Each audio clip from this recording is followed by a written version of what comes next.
Hi, this is New Time on Silkway TV channel. We introduce you with the most visible news and important events that happened throughout this week in Kazakhstan and Central Asia. More details on politics, economy, social and cultural life with opinions from the most recognizable experts of Kazakhstan and world. I'm Ainur Mangalin. This is what you'll see today. A new paradigm of economic wealth. How will Kazakhstan reinforce its economic growth in sectors like energy, logistics and AI? No to sanctions circumvention. EU Special Envoy for Sanctions David O'Sullivan shared the outcomes of the work with the Kazakh government. Silkway's exclusive interview. Global economy will face a number of challenges this year. What to expect and how to prepare. Silkway interviewed one of the authors of WEF Global Risks Report 2025. To ensure stable economic growth, that was a leitmotif of the extended meeting of the governments led by the President Tokayev. Earlier this week, the Kazakh president instructed the cabinet of ministers to reactivate their work in different sectors of the economy with an aim to diversify it, multiplying opportunities for growth. Starting the meeting with mentioning significantly pressing changes that may impact economic growth of the country, the head of state highlighted the urgent call for adapting to new reality. For more details of the extended meeting of the government, please watch the following report. First of all, President Tokayev called on the government to ramp up efforts to attract foreign investments. He pointed out that several regions and one city of the country have seen a slowdown in foreign capital inflow, calling this situation unacceptable, and stressed the need to create a supportive ecosystem for investors, offering incentives and setting reasonable obligations in return. In the first 9 months of last year, the volume of foreign direct investments amounted to $12.7 billion, which is 36% less than investments made during the same period in 2023. The government's work in the investment sector needs to be strengthened, as failing to do so could result in falling hopelessly behind modern trends amid intensifying competition. Also, Kazakhstan now plans to reconsider its value-added tax rate and review social taxes and pension contributions to be possibly reduced for employers. Prime Minister Bektenov noted that this will help reduce the burden on the wage fund. All the arguments of the government were heard and approved by President Kassym-Jomart Tokayev, however, with stressing the importance of detailed discussing and planning the reform before it is implemented. Reflecting on the past year, Kazakh president noted that the country has not yet fully achieved economic diversification, with dependence on the national funds still high. In this regard, government now plans to limit the use of its resources moving forward. Funds from the National Fund will be requested exclusively for the construction of major infrastructure projects. At the same time, we will focus on improving the efficiency of government spending and strengthening budgetary discipline. Additionally, President Tokayev called for a boost in the digitalization sector, focusing on integrating artificial intelligence tools into the work of government agencies and national companies. He stressed the importance of speeding up AI development and implementing it within the e-government system by the end of this year. Today, Kazakhstan has the full potential to create breakthrough projects in the economy. This includes the creation of new high-tech industries utilizing IT technologies. As a pilot project, we proposed the city of Kurchatov, which hosts the National Nuclear Center, where we can establish relevant industries based on scientific solutions and new technologies. Kazakh president also paid special attention to the use of cryptocurrency in the country. Specifically, he instructed to revise the approach to its regulation. Currently, digital assets can only be legally traded in Kazakhstan through cryptocurrency exchanges based in the International Financial Center, Astana, which accounts for just 5% of domestic crypto investors. The rest operate in the so-called gray zone. To address this, President Tokayev stressed the need for infrastructure to enable broader legal circulation of digital assets. New Time. Kazakhstan's government must accelerate the construction of the country's first nuclear power plant and begin developing a nuclear cluster, said President Tokayev during an extended government meeting. The head of state instructed the cabinet of ministers, in collaboration with the Samruk-Kazyna Fund, to draft a comprehensive plan for the development of the nuclear energy sector. Amid growing energy shortages, the construction of the first nuclear power plant must be expedited. And more broadly, work should begin on establishing a nuclear cluster in the country. This is a critical task for ensuring our nation's progress. I instruct the government, together with Samruk Kazana, to develop long-term plans for the advancement of the nuclear industry. President Tokayev also emphasized the necessity of nuclear energy for Kazakhstan's future, directing the government to identify a site for the construction of a second nuclear power plant. He also underscored the broader goal of achieving full energy self-sufficiency while maintaining strategic reserves at 15 to 20% of national demand. To meet these objectives, at least 3 gigawatts of new power capacity must be commissioned within the next 2 years. Let me remind you that the short list of countries whose companies have proposed building a nuclear power plant in Kazakhstan includes China, South Korea, Russia and France. President of Kazakhstan has emphasized the need to develop the country's logistics infrastructure. According to Tokayev, Kazakhstan has yet to fully capitalize on the $140 billion global air cargo market. He underscored the importance of increasing the participation of Kazakh airlines in this sector and ordered the urgent creation of an international aviation hub in Kazakhstan. In addition, the president highlighted the need to accelerate the development of the Trans-Kazakhstan railway corridor. Transit is our key advantage in the global competition for cargo transportation. The development of the Trans-Kazakhstan railway corridor must be expedited, as it will become a crucial part of the Trans-Caspian route. I instruct the government to commence the construction of a new railway line from Mointy to Kızılcahr. Additionally, the Altınkoz-Jetegen section must be expanded, significantly strengthening the transport corridor between China and Central Asia. During the meeting, President Kassym-Jomart Tokayev also addressed the agro-industrial sector, emphasizing its critical role in the country's economy. The president instructed the government to strengthen the potential of Kazakhstan's agro-industrial complex, which notably became the leading sector of the national economy last year. In 2024, Kazakh farmers achieved a record grain harvest of 26.7 million tons, further underscoring the sector's potential.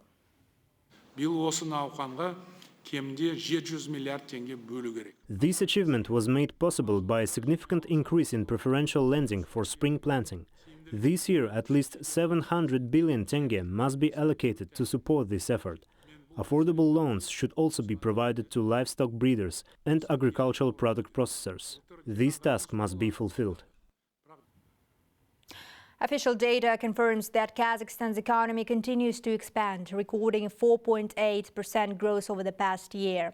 Prime Minister Olzhas Bektenov highlighted these figures in this report, noting that the agricultural sector showed the highest growth rate in the past decade, 13.7%.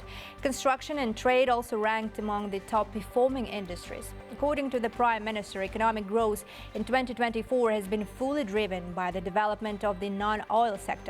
However, the failure to meet projected oil production targets has impacted overall economic growth rates. At the same time, oil production declined by 2.4 million tons, negatively affecting GDP growth rates. This was largely due to Kazakhstan's commitments under OPEC+ and major maintenance work at large oil fields. Meanwhile, the World Economic Forum has released its annual Global Risks Report, highlighting the major threats facing humanity in 2025. Among them are armed conflicts, extreme weather events and disinformation. New Times spoke with Mark Elsner, one of the report's authors from Geneva, Switzerland. According to him, these challenges are intensifying amid global instability and require urgent action from world leaders. Is there hope to successfully address these risks? Let's take a look at the following report. As humanity steps into 2025, one sobering realization gets clear. The world is not becoming any safer or more stable. The insights of thousands of experts, whose forecasts and concerns are compiled in the Global Risk Report, serve as a proof of this growing uncertainty. According to them, state-based armed conflicts are the greatest threat facing the world in 2025. Mark Elsner, the head of Global Risks Initiative, put together the latest edition of the World Economic Forum's report. He stated that the survey included 900 experts, policymakers and global leaders, with 23% citing state-based armed conflict as the #1 risk for 2025. This is a lot higher than last year, when it was in 8th position. And even only 2 years ago, this risk was not even in the top 10 for 2-year risks. So this does show you how the world has changed in terms of perceptions of geopolitical risks. The rapid rise in war-related risks compared to previous years is a growing concern, including in Kazakhstan. The country has been listed among 12 nations where the threat of state-based armed conflict is considered one of the highest in the next 2 years. Mark Elsner emphasized that this assessment is not a definitive forecast, but rather a reflection of the views and concerns shared by business leaders in the World Economic Forum's Executive Opinion Survey. But I think it's important to note, this is quite in line with the global perceptions of risks of armed conflict, as mentioned a moment ago. So really, there are many people worldwide who are concerned about armed conflict today. Whether it's ranked first or second or third, in many cases it is a significant concern. Extreme weather events are also seen as a key threat in 2025, with 14% of respondents identifying them as a major concern. Another great threat is disinformation. Notably, in recent years, the heads of the world's largest tech companies, who basically control the flow of information, have begun shifting their approach to content regulation. Elon Musk has eliminated censorship and moderation on platform X, while Meta founder Mark Zuckerberg has announced that Facebook will no longer conduct fact-checking on content. The risk that comes top is misinformation and disinformation. And this is the same risk that came top in the 2-year ranking last year.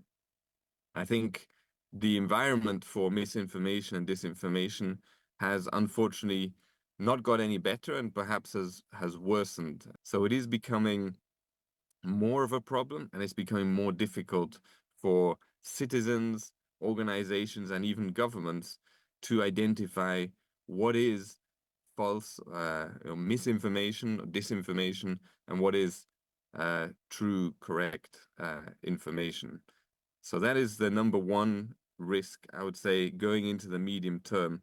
Social polarization, economic decline and inequality round down the list of top global risks. However, the key question remains, how effectively can the international community address these challenges, which clearly require coordinated efforts among nations? The authors of the report expressed doubts about the world's ability to respond. The report highlights a growing trend of isolationism, with an increasing number of countries adopting inward-looking policies. The world's major powers, including the United States and China, are prioritizing domestic affairs more than ever. The executive orders issued by Donald Trump to withdraw the US from the World Health Organization and the Paris Climate Agreement serve as an example of this global shift toward isolationism. And in fact, this is already happening. It's a trend that we discuss in the report, that defense and security spending is increasing worldwide. And what this means, of course, is that there is less available in government budgets for other important areas such as infrastructure or healthcare or education. So I think this is one long-term consequence of the more isolationist policies being implemented in some countries. As global divisions deepen, the need for effective international cooperation has never been more urgent. However, 64% of experts believe the world will become more divided, with growing tensions between countries as medium and major powers compete for influence. According to the report's authors, the next decade will be a crucial test for the world leaders as they deal with the growing global risks and challenges. Daurena Sagulov, New Time. The European Union is set to expand its economic ties with the 5 Central Asian states and Azerbaijan, with Kazakhstan playing a central role in this cooperation. Mikhail Labenda, charge d'affaires of the Polish embassy in Kazakhstan, announced that the country, as the president of the European Council for the next 6 months, will organize over 300 official meetings by June 30. Overall, official Warsaw plans to use this period to solidify its position as one of the EU's top 5 nations and strengthen business relations with other regions. Foreign policy is a crucial part of the European Union's agenda. As a major player today, the EU engages with the entire world, preparing specific cooperation plans for each region. Among the economic priorities for us is, of course, Central Asia. These countries are ranked by importance, with Kazakhstan clearly taking the leading position. EU will also foster a dialogue in civil sector in Central Asia. The 5th EU Central Asia Civil Society Forum, held in Almaty, became a platform for the experts to address important issues ranging from women's empowerment to climate change. My colleague, political observer Ozhet Shagirbayev, has more on events that happened in the region this week. Ozhet, the floor is yours. Thank you very much. I'm ready to share my top 5 Central Asia news this week, just in a moment.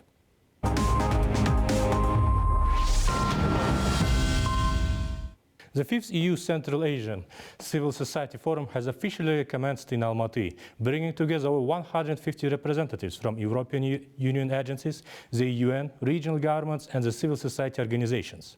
The forum is dedicated to key issues shaping the region's future, including digital transformation, climate change, youth engagement, and women's empowerment. This 4-year initiative aims to strengthen the capacity of CSOs in Central Asia by enhancing cooperation and increasing their role in fostering active participation in decision-making processes to ensure effective governance and sustainable development. The event serves as a platform for dialogue, providing participants with an opportunity to exchange ideas and collaborate on advancing the EU strategy for Central Asia and the priorities of the Global Gateway Initiative. The intention of this forum is to bring together the civil society organizations from all 5 Central Asian countries, and the idea is for them to exchange information about the developments, about the policies in their countries. It is on the one hand to talk about the policies, on the other hand to also get to know each other, get to know maybe where they can cooperate better. Generally, that the civil society actors should participate in the policy making of any country in the world, including here in Central Asian countries. So this forum is also to see how the civil society actor works, in particular in the different areas. The President of Kazakhstan has instructed to accelerate the development of the transport corridor between China and Central Asia. During an extended government meeting, President Tokayev emphasized the need to expedite the development of the Trans-Kazakhstan railway corridor, which will serve as a key link in the Trans-Caspian route. He also directed to the construction of the Moynty-Kızılzar railway branch, the modernization of heavily congested railway sections from Kızılzar station to the port of Aktau, and the expansion of the Altınkol-Zhetegin section. These measures are expected to significantly enhance the potential of the transport corridor between China and Central Asia. The President of Kyrgyzstan, Sadyr Japarov, visited the Amirsoy Sky Resort in the Tashkent region, where he met with the President of Uzbekistan, Shavkat Mirziyoyev. The two presidents discussed issues on the bilateral agenda, international politics, and regional cooperation. They also reached an agreement on advancing joint projects aimed at developing resort and recreational centers. A meeting of the heads of water and energy authorities of the Republic of Kazakhstan, Kyrgyz Republic, and the Republic of Uzbekistan was held in Tashkent to discuss the draft roadmap outlining the stages of financing and the implementation mechanism for the Kambarata 1 hydropower plant. The plant hydropower facility on the Naren River will have a capacity of 1,860 megawatts. Currently, as a part of the World Bank's technical assistance, efforts are underway to develop a feasibility study for the project. On January 27, Deputy Prime Minister, Minister of Foreign Affairs of Kazakhstan, Murat Nurtlev, met with the Ambassador of Uzbekistan, Mr. Bakhtiyor Ibragimov. The meeting focused on current issues of Kazakh-Uzbek cooperation in the political, trade and economic, water and energy, and transit and transport sectors. Special attention was given to the practical implementation of agreements reached at the highest level following President Kassym-Jomart Tokayev's working visit to Khiva in April and President Shavkat Mirziyoyev's state visit to Astana in the last year. That's all from my part, Aynur. Giving floor back to you. Thank you very much, Ozhet, and let's move on.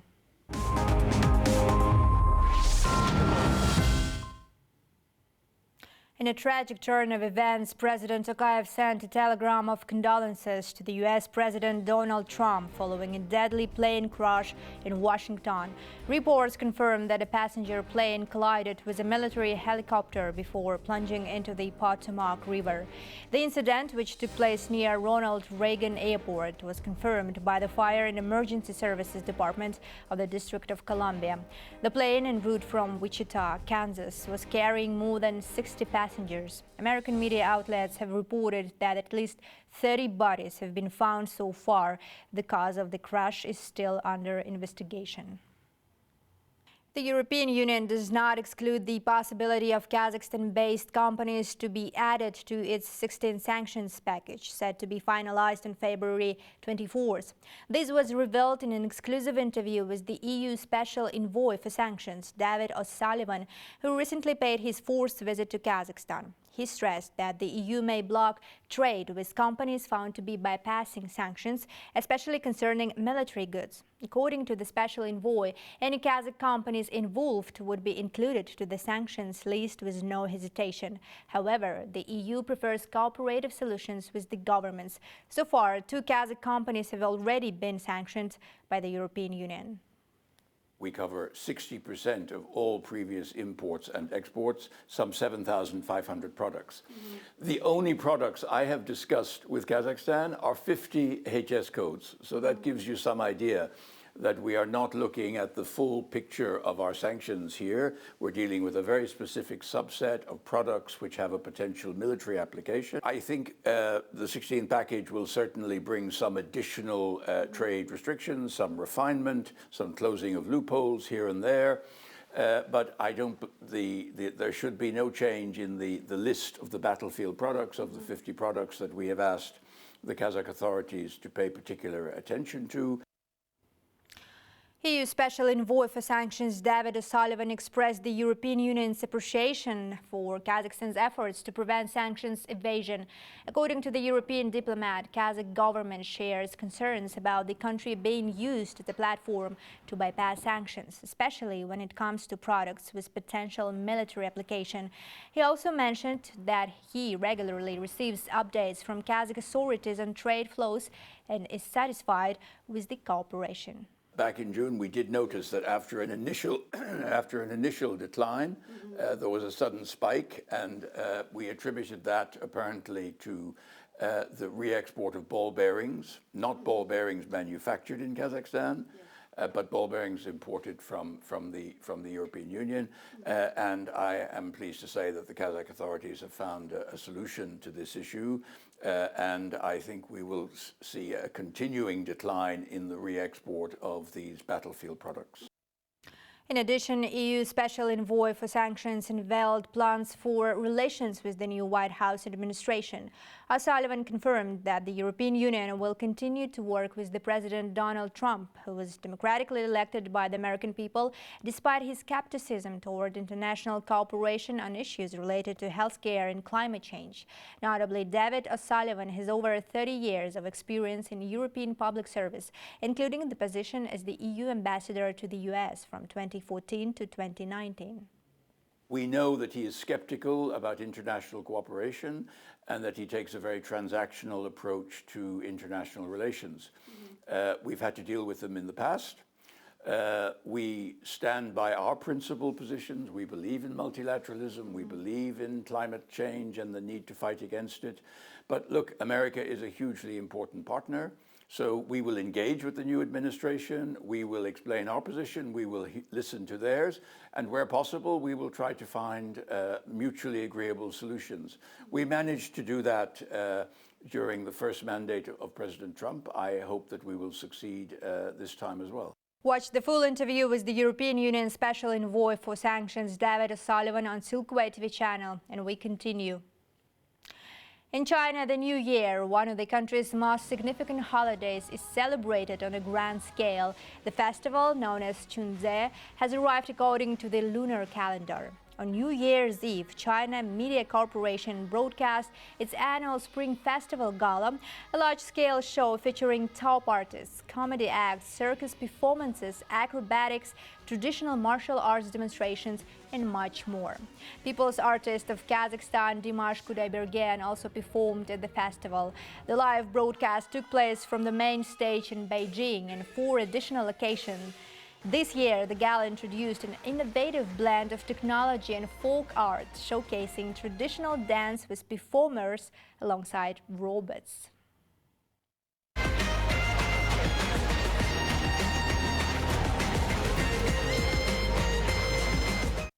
China Media Corporation Spring Festival Gala achieved a new viewership record this year, with preliminary data showing over 2.8 billion people tuned in. That's it for today. All the main news about Kazakhstan and Central Asia you can find here. More special projects about our country you can also watch on Silkway TV channel. So stay tuned and see you next week.